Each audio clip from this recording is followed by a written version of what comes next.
So AWS itself began offering public cloud services around the year 2006. And within a few short years, they became leaders, and their offerings in this space became so diverse and numerous and complex that it required specialized skill, and knowledge to implement those services for solving business problems. So other cloud providers also slowly caught up, and the field quickly exploded. AWS has been a leader in this space, as we said, and they launched these certifications exactly 1 decade ago in the early part of year 2013. And these certifications are now widely recognized in the industry as indicative of a person's all-round knowledge and skill in this space. The number of certifications on offer has evolved over the years, so let's take a look at them. At the very foundational level, we have something called the Cloud Practitioner certification offered by AWS. This was not there at the very beginning. The next level, which is the associate level certificates, were first launched, and those are the ones which are more popular. But the Cloud Practitioner, which is a foundational certification, mostly tests your knowledge in terms of understanding cloud as a concept and what is the value proposition that cloud brings. And in terms of understanding AWS specific cloud terminology and services, in terms of knowing what the names of those services are and what kind of functionality they provide you, right? So it's a fairly simple, straightforward, beginner level examination. For professionals in our field who have worked for many years in the IT industry, this is not that great of a value in terms of return on your time and energy invested here. Having said that, there are 2 or 3 use cases for where this kind of certification might come in handy.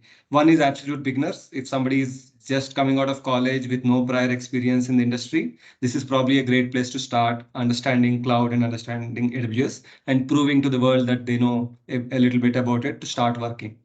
The second category would be leaders who have spent many decades in the industry, but not specifically in the cloud, right? Maybe you started your career in the 80s or the 90s and spent most of your career working in other parts of the IT industry or in any other industry for that matter. But now you're looking at managing or leading teams that work in this space. So this is a great place for you to start to make sure that you have a strong foundation in terms of understanding cloud and the value proposition for the clients there.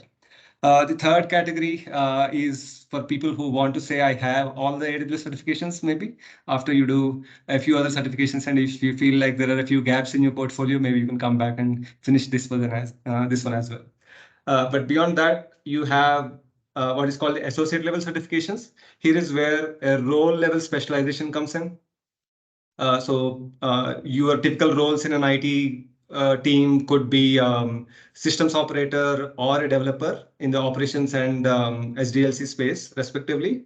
Or you could be a solutions architect who is looking at IT solutions more broadly and making sure that things are architected correctly. You may not be doing hands-on code development and deployment, or you may not be maintaining a production system on a day-to-day basis, but you're still responsible for making sure that the overall architecture of the solution makes sense from multiple angles, right? It could be cost, performance, high availability, and other aspects. So these are the certificates that test you on that knowledge in terms of your understanding of those concepts that are relevant to your role, as well as how you apply it in the context of the AWS cloud space using the tools, services, and frameworks that AWS offers.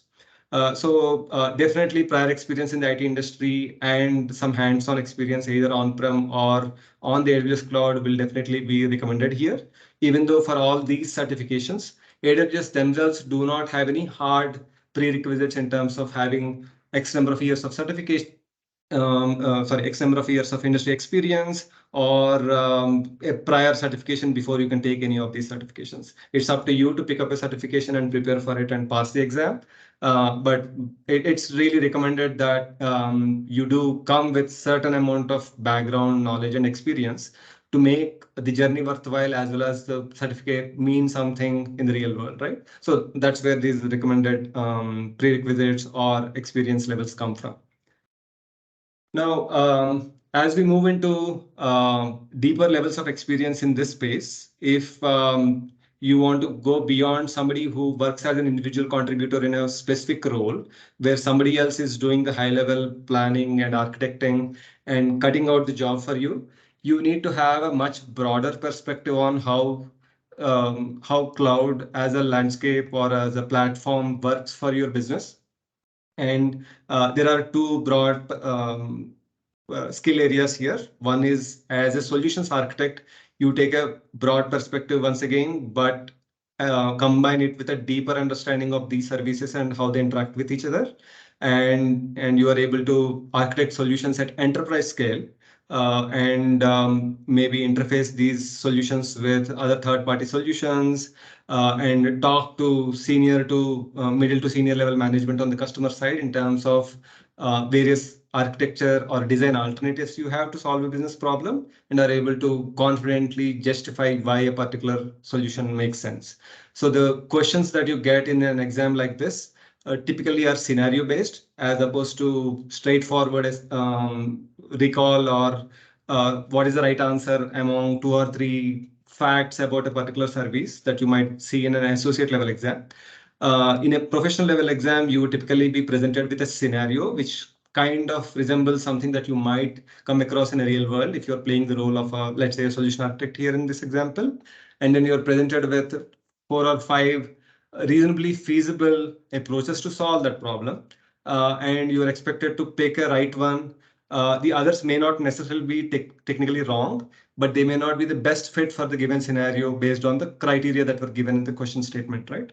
So that requires good amount of hands-on experience on the platform, coupled by a lot of years of IT and business experience in general. So that's what is expected from a candidate in this level. Similarly, the DevOps engineer combines the skills that you would typically expect from a developer in the development world, where you have SDLC tools and automation tools, and a systems operator space where you look at applications that are running in production, and you are monitoring them for performance, stability, high availability, security, and other aspects. So combining these two aspects, a DevOps engineer is able to actually plan, design, and implement those CI/CD pipelines and automation required to operate both spheres of the developer and SysOps experience from a top-down approach. So that's how these are usually coupled. The content and services that are typically focused in the developer and SysOps administrator exams come up at a much deeper level in an integrated fashion in the DevOps engineer professional exam. Similarly, the solutions architect associate is a stepping stone towards achieving the solution architect professional exam. Once again, these are not hard and fast requirements from the certification program itself. If you have the necessary experience and knowledge, you can go ahead and directly sit for the DevOps engineer professional exam and pass it. But typically, in terms of a guidance to candidates who may be approaching this from an angle of having some experience in the field, but not everything that is required to cover the ground, this is a more logical and well-trodden path. And what the relationship that you see here on this slide is also how the certificate renewals work. We'll talk about renewals a little later in the slides as well. But if you have all these certificates related to, let's say, solution architecture, when you renew your certification at the end of 3 years, for example, if you sit for the professional exam a second time and pass it again, you do not need to give your solution architect associate exam a second time to keep that certificate valid as well. It gets automatically renewed because it is linked. Similarly, if you sit for a DevOps engineer professional exam, if you already have your developer associate or your SysOps administrator associate or both of them, those certificates also get renewed and their expiry gets linked to the latest professional level certification you have there. So that's how these two are interrelated. Now, moving beyond the professional realm, right? You have a group of certificates under the umbrella of specialty certificates. So here, instead of a broad SDLC oriented solution architecture or DevOps role, you get into a domain specialty where you are looking at a particular area of business or technology where you, instead of going broad in terms of your knowledge and experience of using AWS suite of services to solve a problem, you are focusing on a much narrower set of services that solve problems in a particular space, but you are going pretty deep there. So currently you have around 6 specialty certificates available. There used to be a certificate called the Alexa Skill Builder, which has been deprecated, and the SAP on AWS certificate has been added very recently to this. I believe that data analytics specialty used to be called the big data specialty earlier, and it used to combine aspects of both big data processing as well as machine learning back then.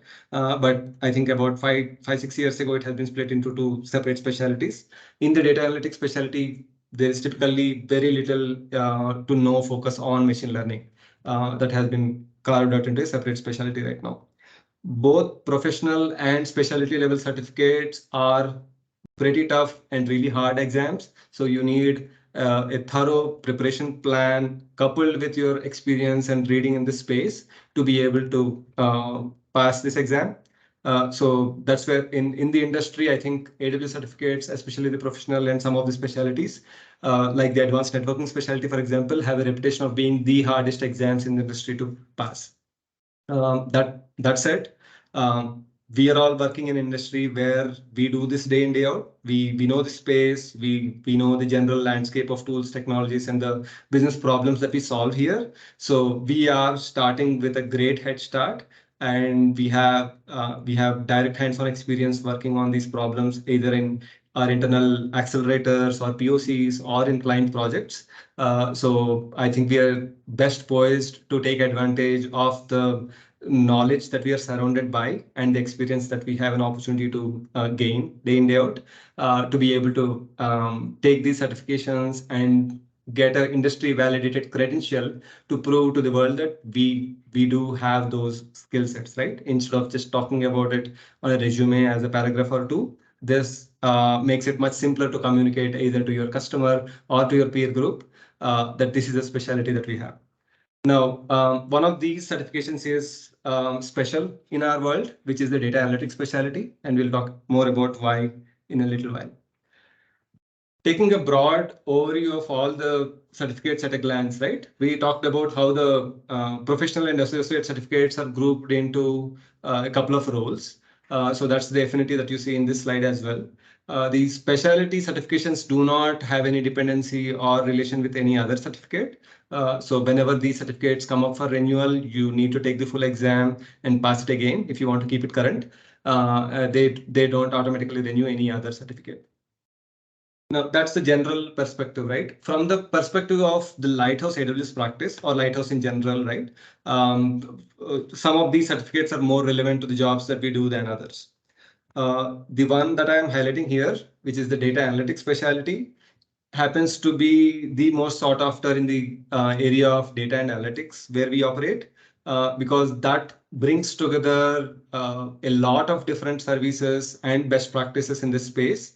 Even though there are innumerable number of services in the industry, almost for every stage life cycle, every stage of the data life cycle or use case, AWS has a native offering or a managed service offering of an open source framework that lets you do the job much more efficiently in an AWS based environment.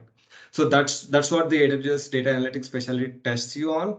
And once you reach that level, you are in a position to go confidently into any forum of discussion, be it a sales related scenario where you are pitching a new idea or a solution to a prospective customer, or in an existing customer relationship where you are continuing to deliver value and solve business problems as they come up, right?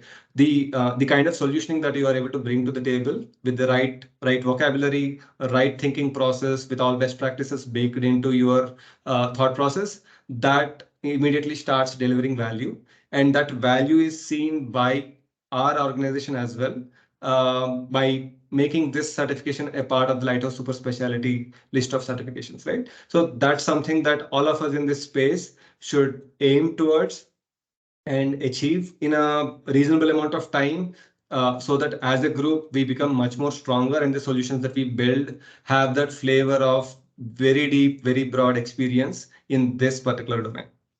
But it's not easy for everyone to get there directly. depending on where you are in the journey or how familiar are you with AWS in general or the tools in the space, or maybe even as a data engineer or a data scientist, you may have limited experience or exposure to only a certain subset of tools in the landscape.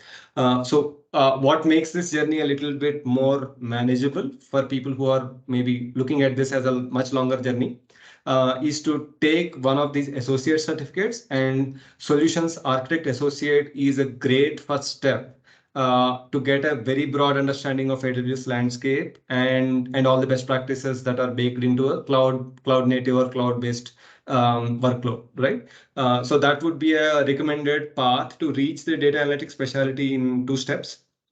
If you need that foundation to be built first and get familiar with AWS, both AWS as a platform as well as AWS certifications as an experience, right? Because that also takes some getting used to. So just a minute. All right. So let's move on. All right. So in addition to these 2 certificates that I highlighted, there are a few more that come in handy in terms of strengthening your understanding of the space and being able to confidently play a particular role. You may be a developer or a SysOps operator or a DevOps professional, right? Having a corresponding certification based on your role will definitely give you the depth that is required to deliver on that role much more confidently, in addition to having the data analytics specialty flavor, which is the domain that we operate in. And that also makes you a much more sought after and valuable contributor to whichever team you are part of. So similarly, the machine learning specialty is definitely adjacent to the data analytics specialty. So wherever there is AWS-based machine learning operations happening, and our clients are looking at expanding their footprint in the AWS space to leverage some of the machine learning capabilities that AWS offers, either as a high-level abstract services or even to build their own custom, bring your own models. I think top to bottom, the machine learning specialty exposes you to all the various ways in which you can build solutions and deliver value. And that specialty also tests you on general knowledge in the area of machine learning, not just AWS specific tool or framework knowledge. So these are all great certifications to pursue. I think depending on where you're starting and the path you want to take in the context of your current role, you can definitely consider looking at these other additional certifications as well. And we have a community of people who have done these kind of certifications before, and we are opening this forum with help available or guidance available. So we would encourage you to utilize this forum to go ahead and strengthen and upskill. All right. So having said that, I think we will focus on these 2 certifications for the initiatives that we are taking up starting today. And we will talk more about the data analytics specialty later in this forum, as well as there is a similar structure available for Solutions Architect Associate, which we will also kick off shortly. Some general knowledge about how these examinations work in case you are unfamiliar, right? The exams cost anywhere between $100 to $300 depending on what level of exam you're taking. And if you do not pass the exam on your first attempt, you need to wait at least 14 days before retaking the exam, and you need to pay the full fees again. So hopefully none of us will need to do that, but good to know. Once you pass an exam and get the certificate, it is valid for 3 years. And when you upgrade, like I think I already covered this in terms of retaking a professional or taking a professional exam, automatically renews the corresponding associate exam. Nothing of that sort with the specialty exam. There used to be a couple of different exam providers earlier. There was a provider called PSI. There was another company called Pearson VUE. Starting this January, Pearson VUE is the only provider of AWS exams. So whenever you schedule an exam, it will be through this website. And there are 2 flavors of this exam. You can go to a test center physically and then sit in the test center and take the exam in a controlled environment. Or you can take the exam from your home through an online proctored model, where you definitely need to make sure that your room is very clean, the environment is very silent and free of distractions and disruption. and you probably need to lock your room, remove all electronics or other reading material, and let the proctor watch you for the whole duration of the exam to make sure that you are taking the exam fairly.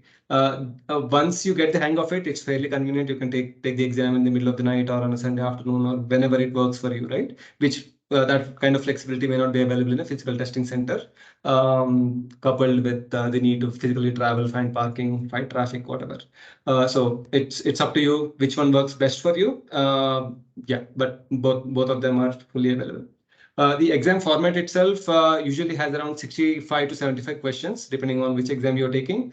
And they're all either multiple choice or multiple response. The multiple response meaning that you have more than one right answer. You need to pick all the right answers. The exam duration is between 90 minutes to 3 hours. The professional and specialty exams are the ones that last 3 hours, but they feel definitely longer than that. You definitely need a lot of practice and stamina to take an exam that long. One of the things that you probably want to keep in mind when taking an online exam is that you're not really allowed to get up from your seat, move out of the frame of your webcam, or even look away from the screen for longer, because all of them, those can trigger some warnings or cancellation of the exam. So it kind of puts you in some kind of stressful scenario if you're not used to that. Whereas a test center would not have that much of restriction on your movement, even though you still need to follow some rules there. But you're still allowed to use your restroom breaks while the clock ticks when you are physically in a test center, which is not an option if you're taking the exam online. One of the things that some people may not know is for all of us who are not native speakers of English, because understanding these complex scenarios, reading through all the choices and analyzing them will probably take more time and effort for us than a native speaker of English. There is an accommodation available where before you book an exam, once you create your certification profile, if you ask for an accommodation of 30 additional minutes because English is your second language, it will be approved. So for all these tough exams where time is definitely a challenge, these 30 minutes definitely gives you, if not the time that you need to answer those exams, at least the time that you need to put your mind at rest, that you have enough time to come back and revisit flagged questions, etc. So oftentimes we don't end up using those 30 minutes, but it definitely keeps you sane during the rest of the exam. So definitely use that. The content that you will see, the topics or questions that you see in the exam, again, we will probably talk about what topic is covered in which exam, specifically focused on the data analytics specialty later. But in general, the questions that you see will be services or features of AWS that have been in general availability for at least 6 months out there. So if something has been announced in reInvent 2022, it won't be on the exam right now. If it is announced as general availability in reInvent 2022, you can expect to start seeing that being tested on the exam around maybe April, May of this year, right? Till that time, don't worry about it. Similarly, if a feature or new service has been announced as a preview that is only available in some regions, etc., again, don't worry about it, but good to know. So that's one thing. And definitely they keep changing the exam content to match what is happening in terms of AWS features, limitations, and offerings.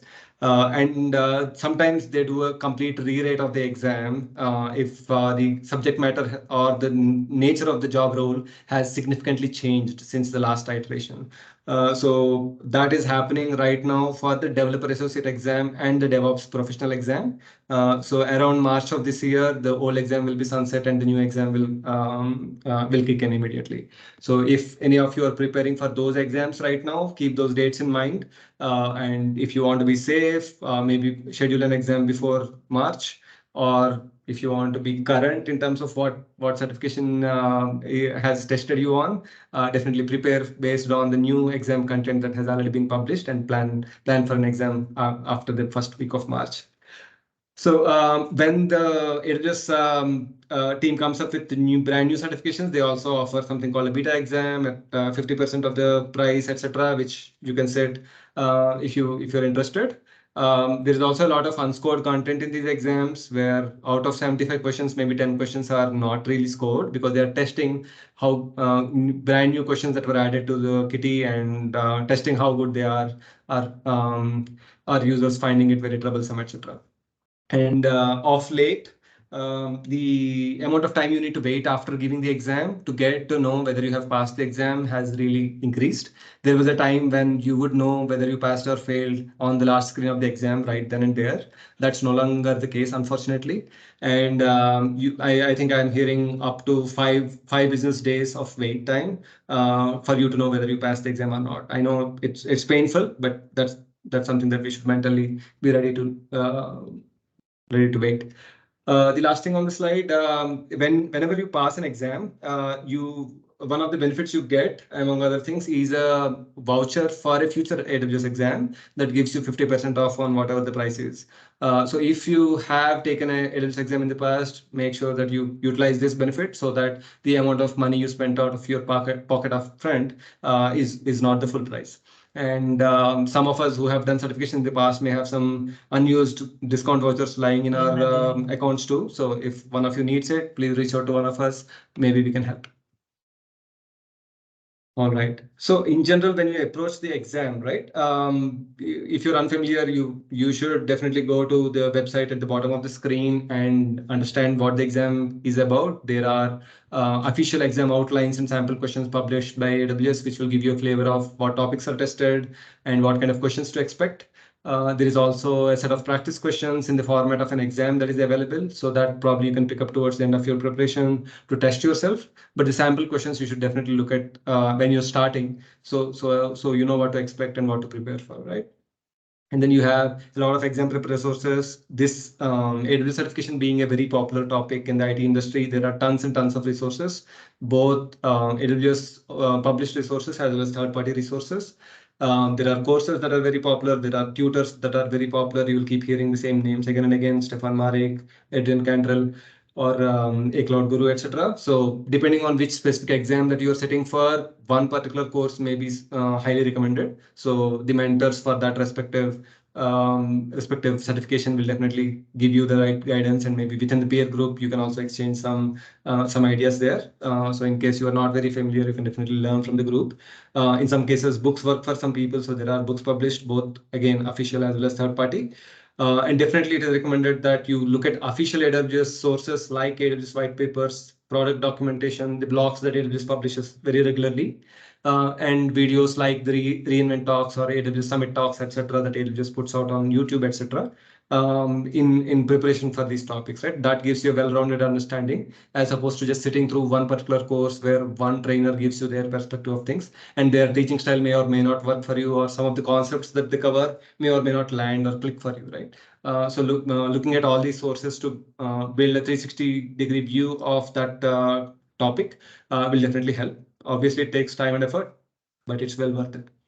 And then for some of these exams, especially while the associate exams, maybe you can get away without having a lot of hands-on experience or lab time. Maybe the SysOps administrator definitely has labs in the exam too.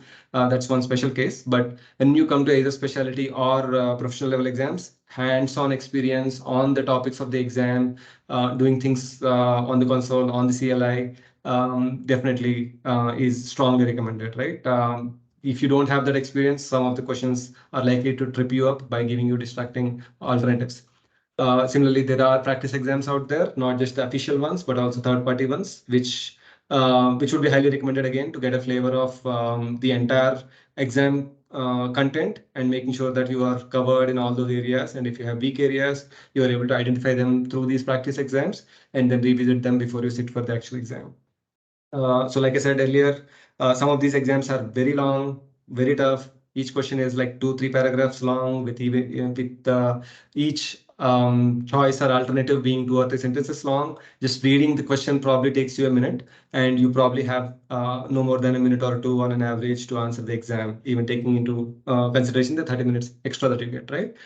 So you definitely need to practice sitting through a long exam like that. And maybe after you left school or college, you are not in a habit of sitting in one place for 3 hours or staring at the screen for 3 hours, etc. So you definitely need to build the stamina to be able to take that exam in a good state of mind, right? So do set aside some time in your journey to practice that and get into the habit of doing that. And last but not the least, I will definitely encourage all of you to look at official sources or authorized sources or genuine sources of information about exam or preparation material. There is a trend in our industry where whenever it comes to exams and certifications, people look for something called exam dumps or shady material where material purported to be real exam content gets published on shady websites. I would definitely encourage you not to go anywhere near that for two reasons, right? One is that's unreliable. That's not the way you're supposed to take the exam just by memorizing any real questions or answers. That aside, there is definitely a strong trend very recently where AWS has put a lot of algorithmic analysis on the exam experience that you go through, right? How much time you spend on each question or any other signals or indicators from your exam experience overall to judge whether your particular case is a suspicious case, whether you probably memorize some dumps or whatever. And a lot of people who swear that they have not used dumps have also complained that their exams have been invalidated by AWS after they took the exam successfully.